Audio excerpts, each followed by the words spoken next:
FOMO, fear of missing out. It's amazing how many people are crippled by that.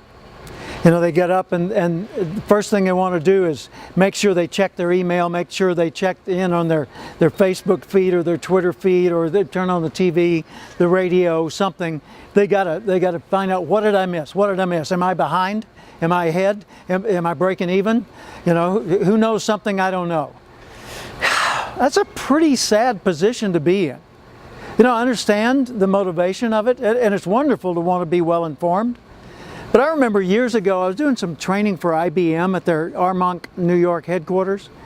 And when I arrived at the facility, they had a hotel that they had built into their training facility.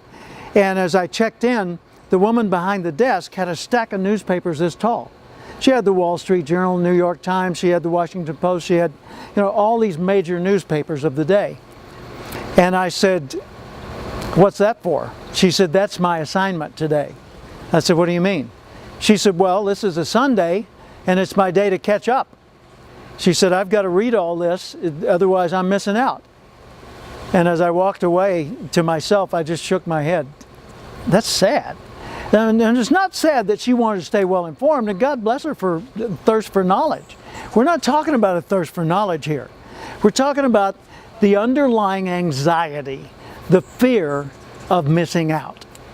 See, people who have a fear of missing out, they tend to hoard things. They tend to keep information.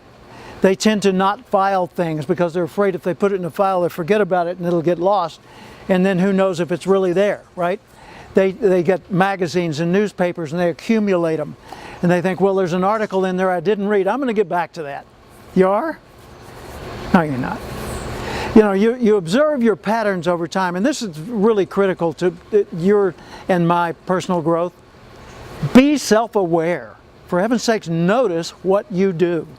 Notice your patterns. Keep a record of your patterns. Just track what you do day to day. What time do you typically get up? What's the first thing you do in the morning? What's the first productive thing you do in your day at work? When you get to work, do you go immediately to the coffee machine? Do you go hang out with other people and socialize? Or do you go right to work? Do you check your email? I mean, what do you do? Just know your patterns. And don't worry about missing out. If you focus on what matters the most, if you focus on the most productive things you can do, your day will be a productive and satisfying, a very rewarding day, and it won't matter what you missed out on. Something I've done as a discipline over the years is I get a lot of magazines, and I consume magazines. I don't read magazines, I consume them. I'll go through a magazine, see what's in it, identify the articles I really want to read and dog-ear those pages, and then I'll read it as quickly as I can within the next day or two. And if I don't get to it in the next day or two, I'll put it in my briefcase for when I'm traveling, and I'll read it on the plane and leave it in the seat back for the next person or for them to discard. But I don't accumulate the magazines. I don't keep them around thinking I'm going to read that article someday. I'll keep them around for maybe a couple of weeks, but after that I'm done. You know, they're gone. And I know other people that will keep magazines for years. I mean, they get a great collection going, and that's good on a lot of levels. You can do a lot of things with it. But if it's motivated by a fear of missing out, I think that's the root of the problem. See, it doesn't matter what else is going on in the world. It doesn't matter what else you've missed out on, as long as you're getting what you want. You're doing what you want. You're seeing, learning, understanding what you care about. See, that's the key.